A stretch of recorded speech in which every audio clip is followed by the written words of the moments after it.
Headlines: the Chief Elections Officer has until 1 p.m. on Thursday to deliver his elections report to declare Irfan Ali the next president of Guyana. The Private Sector Commission calls on David Granger to concede defeat. 4 persons arrested in the gruesome murder of an elderly quarantine woman. 168 more stranded Guyanese returned from the United States. And in sport, runs crucial if West Indies are to challenge England, says opener Craig Braffett. News, I'm Avenash Ramzan. Good evening and thank you very much for joining us. We start off by telling you that Chairman of the Guyana Elections Commission, Justice Retired Claudette Singh, has officially instructed the Chief Elections Officer, Keith Lowenfield, to prepare his elections report to the Commission by 13 hours on Thursday. In the letter seen by the newsroom, the chairman was clear that Lowenfield has to submit his report using the results of the national recount, which shows the opposition People's Progressive Party winning the elections by 15,416 votes. The 40-year-old Dr. Irfan Ali is expected to be declared the 9th president of Guyana. Prime Minister of Grenada, Dr. Keith Mitchell, on Tuesday night urged the victorious People's Progressive Party to engage in serious discussions with the People's National Congress, which will now become the opposition with the other parties in the APNU AFC coalition after losing the March 2 elections. He made a comment on the Barbados radio show Mason and Guest with Andrew Mason. Well, I'm happy that this thing is coming to a conclusion.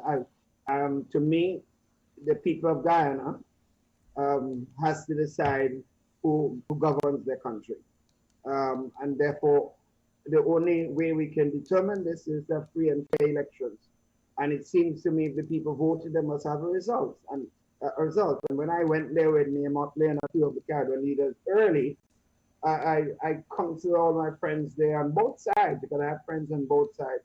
Guys, it does not make sense that if the election is finished and you appear not to win, to try to keep pushing this thing, it doesn't make sense. And if you are a winner, you have to also demonstrate that you're going to reach out to opposition. I think this problem in Guyana, winner take all, that's not like the rest of the region. And even though in the other parts of the region and in my own country, winning is not just you could win, but if you don't govern by involving people at different levels, you're still going to be in trouble. And I think in the Guyana situation, whoever comes out victory, and it appears that the PPP has won, I think the task now is on the leadership of the PPP, assuming, of course, that President Granger and his team accept the conclusion.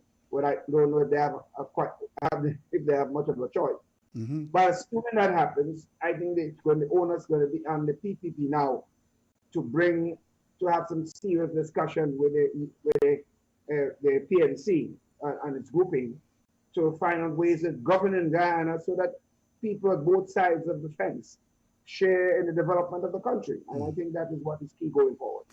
Meanwhile, the Private Sector Commission on Wednesday congratulated Irfan Ali on his election as president of Guyana and called on President David Granger to concede defeat and accept the results of the recount. The Commission further called on all parties to work together in addressing the challenges facing the country. The Private Sector Commission also urged the PPP, the APNU AFC and all of the contesting political parties to ensure that their respective supporters recognize and accept the results of the elections and remain calm, peaceful, and now join hands together to collectively meet the enormous economic, political, and COVID-19 challenges to move the country forward. The European Union Election Observation Mission, in a statement Wednesday, said it welcomes the report of the CARICOM Observer Team on the recount process. According to the EU, the report reflects the finding of the EU Observer Mission, which in its final report concluded that voting and counting were well managed all over the country, as was the tabulation of results in 9 of Guyana's 10 regions. It highlighted that the integrity of the entire electoral process was seriously compromised by the tabulation of results in Region 4 by senior GECOM officials. The EU urged GECOM to expeditiously conclude the electoral process in accordance with the data resulting from the recount. Now, the Federation of Independent Trade Unions of Guyana, that's FITUG, has welcomed the decision of the Guyana Elections Commission to declare the winner of the 2020 general and regional elections on the basis of the recently concluded national recount. FITUG is made up of the Guyana Agricultural and General Workers Union, that's GAU, the Clerical and Commercial Workers Union, the CCW, the Guyana Labor Union, and the National Association of Agricultural, Commercial and Industrial Employees, NACI. The group said they hold that the results produced by the recount were the only credible basis to decide the victor. FETUG extended congratulations to Dr. Irfan Ali, who they say will take up the weighty responsibilities as president at a critical and challenging time in the nation. FETUG said they look forward to engaging Dr. Ali at the appropriate time about Guyana's development. Sir Sridhat Ramphal, one of the three wise men who brokered the Herdmanston Accord in 1998 to end a political impasse in Guyana, has hailed Justice Audit Singh for her decision not to annul the elections and to move ahead with the declaration based on the results of the national vote recount. Sir Sridhat in a statement noted that the CARICOM report is more than a milestone of democracy in Guyana. It is a landmark in democratic ethics throughout CARICOM, he said.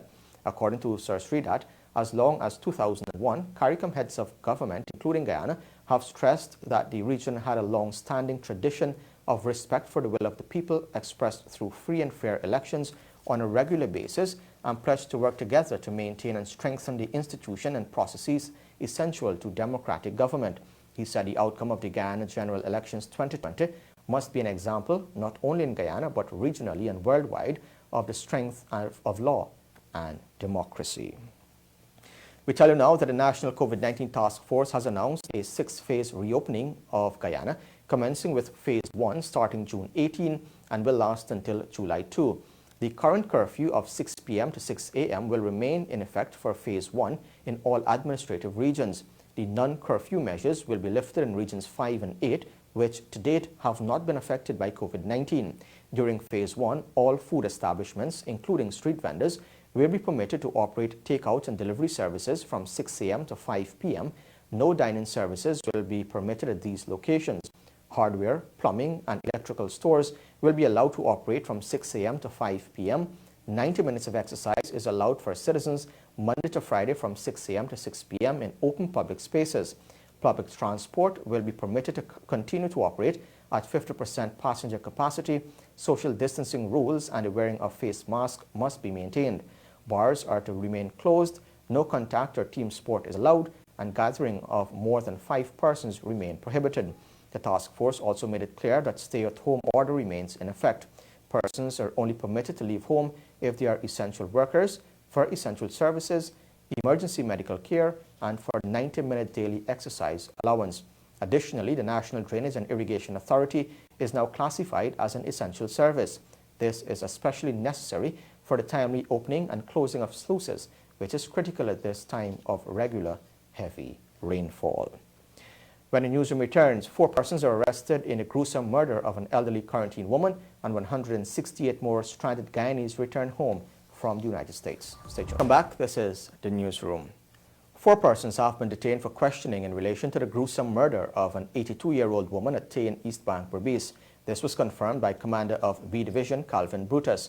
He noted while the investigation is still active, the 4 were detained based on information provided.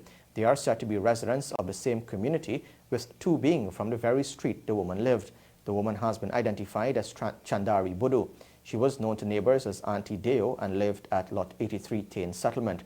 Her body was discovered in her bedroom in the lower flat of her home, with her hands and feet tied and strangulation marks to the neck. Lilauti Samru, the woman who checks and assists her daily, made a discovery at around 7 hours 30. The woman's relative, Ashton Danarine, also spoke with the newsroom. I go on like sweep out every morning, you see? And I go 7:30 when I go, I see the chain there on the gate, and me know she just sit on the rock when me just go every morning. So I call Auntie Day, and I walk go in the yard. And when I walk, I go through the back door and I see the door open. So me think she there in the bathroom. So I say, Auntie Day, and I hear she response. So I go in the kitchen and I turn my child and pass back, pack up, and then I run out back. And I run back, I see 2 boys come up to go up and say, oh boy, I can see Auntie Day, and answer me. I can see now if anything happen to them. And then I go in the kitchen. And when I go in the kitchen, then I say, then I go home, I say, oh boy, I go check in the room now. Because see, when I come out, then I call me, I say no, and I run out and I start calling everybody. Like somebody going for Auntie Day, you. And when I come out and say, she dead and they're grown. And then when we come out and then we call on by a Clifton and then who come and start call up. And so, since March month when she sister then come, since that and then gone back, then tell me I must carry a little bit food and I must go help them do a little bit work because she shake and walk, she not able to proper walk. I immediately went back, took my car, went to the police station, And I get the police and the CID and everybody, and they came in and they take it out from the hospital. Did you get to by chance see the body? I saw the body officially, saw the body when they were leaving to go to the hospital.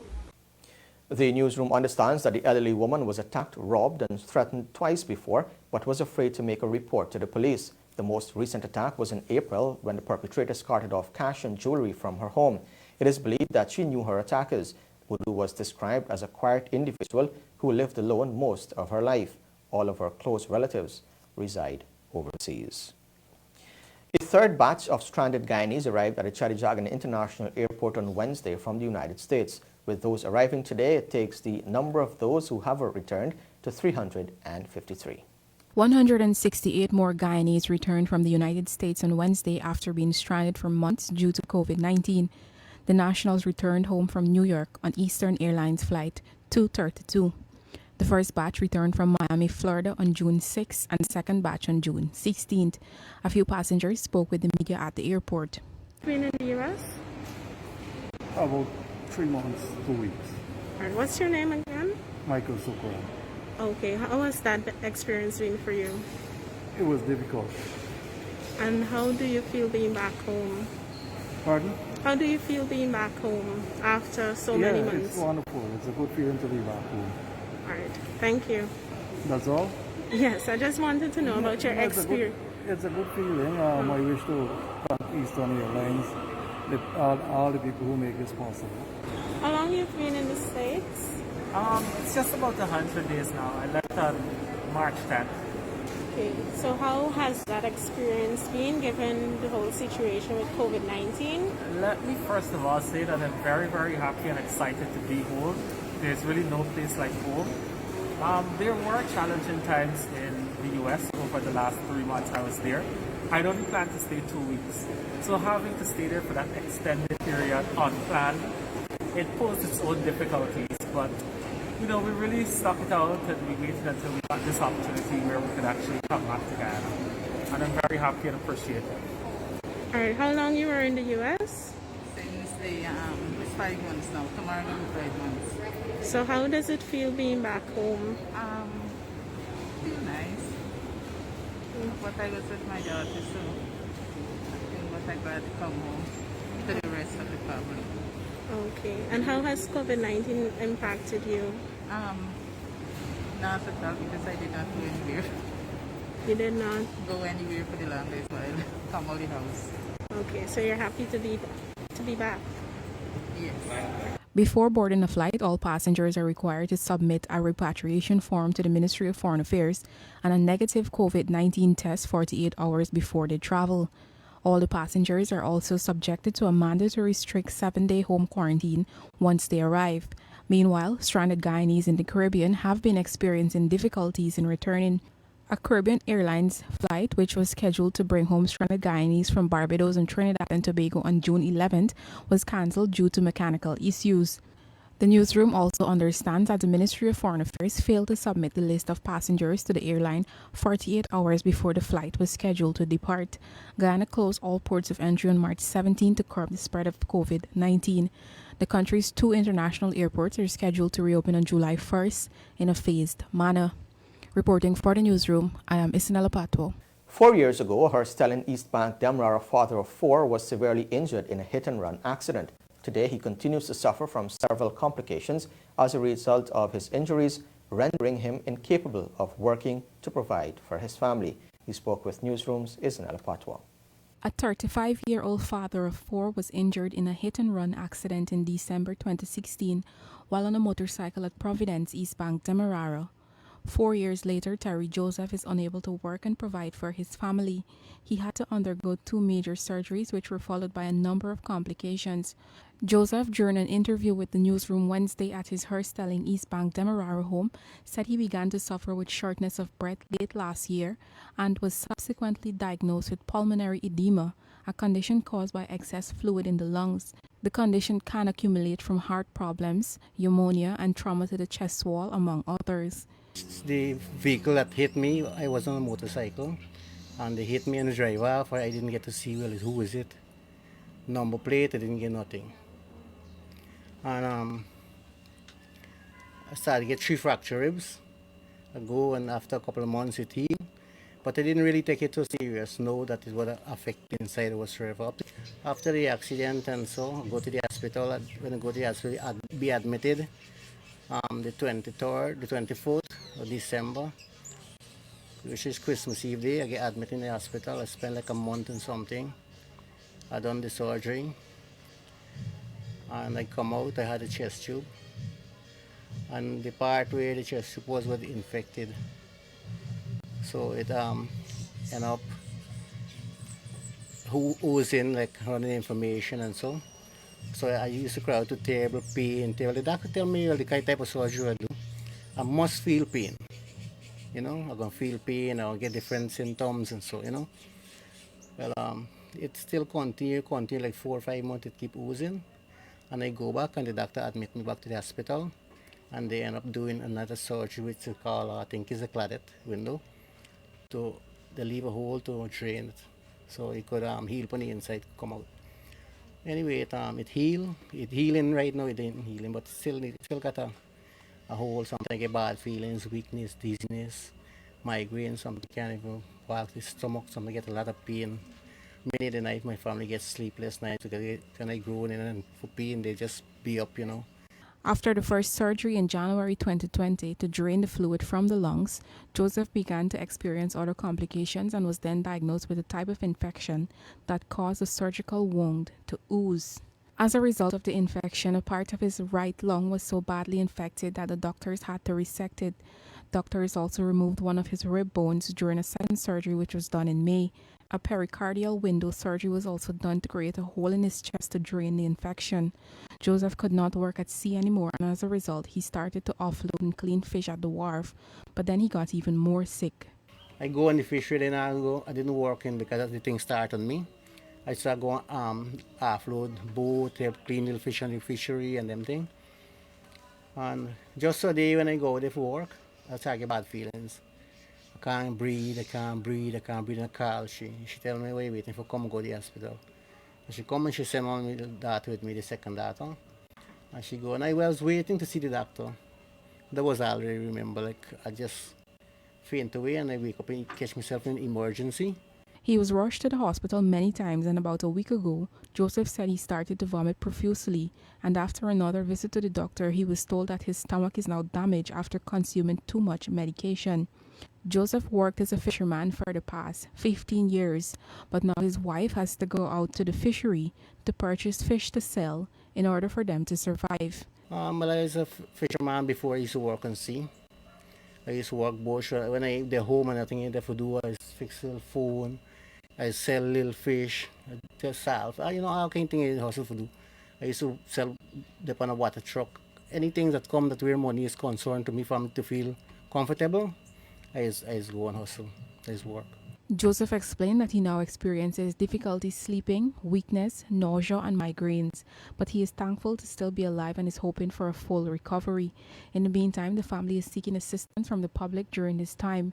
Anyone willing to assist the family can contact 592-691-8749 or 592-673-2035. Reporting for the newsroom, I am Isanella Patwa. Still ahead on the newsroom, the ERC issues a stern warning to the Guyanese critic for his racist remark, and a young motorcyclist is killed in an accident. Stay tuned. Welcome back. This is the newsroom. The Ethnic Relations Commission, the ERC, says Michael Rodriguez, popularly known as the Guyanese critic, has been sternly cautioned against making further racist remarks, and if there is a reoccurrence, he will face prosecution. Isnella Patwa reports. The Ethnic Relations Commission ERC met with Michael Rodriguez, also known as the Guyanese critic, on Tuesday, a day after he was heard making racial comments on his Facebook Live program. The ERC said after numerous complaints, those statements were reviewed and regarded as insensitive, unethical, and anti-Guyanese, and caused outrage among the Christian and Black communities. Following Rodriguez's racist comments, a small group of persons protested his South Royalville, Georgetown home Tuesday morning, and the petition has been launched for his Facebook page to be removed with a trending hashtag #CancelCritic on social media. Rodriguez has since issued an apology on his Facebook page. Taking into consideration the present situation that we're in and what I said, I have chosen to apologize to the Christian community and the Guyanese black community specifically for what I said. In discussions with the commissioners, it was requested of me for me to use my platform for bringing Guyanese together. And I must say that was the original intention. I would not give any credence to my actions or try to explain a context. At this time, based on advice from persons who are obviously more learned than I am, I, Michael Rodriguez, have chosen to apologize. The ERC stated that Rodriguez has accepted his wrongdoings and made an undertaking to the Commission to do all that is necessary under his platform to promote harmony. According to the ERC, one of the mandates of the Commission is to encourage mediation in amicably resolving disputes whenever necessary, and that one of the purposes for punishment is to foster the rehabilitation of offenders. It is in these circumstances that Rodriguez was only sternly warned that any recurrence of his irresponsible remarks will warrant prosecutions against him by the Commission for his conduct. In the video, Rodriguez is heard making racially insensitive remarks against Guyanese of African descent, Christians, and even a claim that Indians drink cow urine. The ERC further reminded that anyone convicted of an offense under the Racial Hostility Act shall be fined a sum of $500,000 and 7 years of imprisonment. Reporting for the newsroom, I am Isanel Pato. We tell you now that an 18-year-old motorcyclist was killed after a taxi driver crashed into him on Delft Avenue, Campbellville on Tuesday. Dead is Elijah Ballard of Meadowbrook Gardens, Georgetown. Regional Commander Senior Superintendent Philip Azor told Newsroom that the incident occurred at around 14 hours 10. The Newsroom understands that the driver of the motorcar, HC 1527, was proceeding west on John Street, a one-way street, while the motorcyclist was proceeding north on Delft Avenue when the driver failed to stop at the stop sign. As a result, he crashed into Ballard, who fell off his motorcycle and landed several feet away from the point of impact. The young man was picked up in an unconscious state and taken to the Georgetown Public Hospital, where he died while undergoing surgery. The driver of the motorcar tested negative for alcohol and is in police custody assisting with investigations. Now, Guyana did not record any new COVID-19 cases from the 11 additional tests conducted as of June 17, but 3 more persons have recovered from the deadly disease, bringing the total number of recoveries to 102. The Chief Medical Officer, Dr. Shambio Posot, provided Wednesday's update.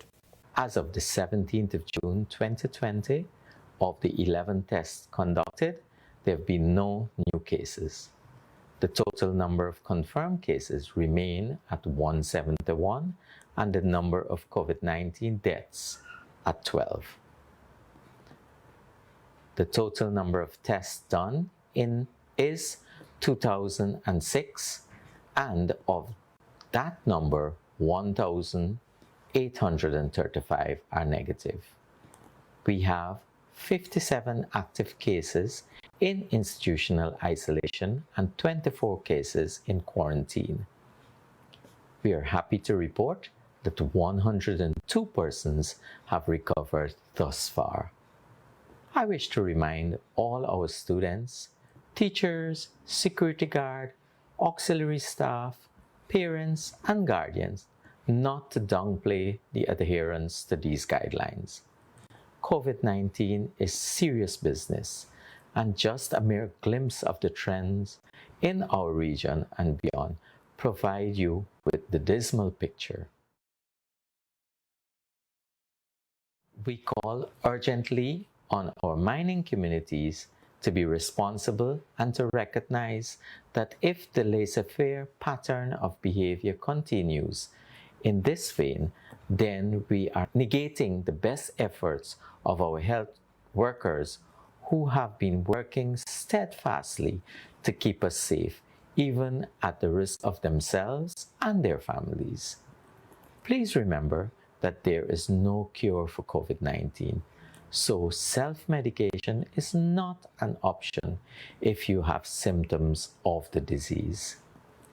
We ask that you seek medical attention by contacting the nearest health facility so that the essential care and treatment can be provided. This message is intended not only for the miners in the hinterland region, but those who are at home on the coastland that have plans to return to the mining camps. Please remember that you are the breadwinners and cannot provide for your family if you are sick. When the newsroom returns, the financial weather and bridge reports along with sport. Stay tuned.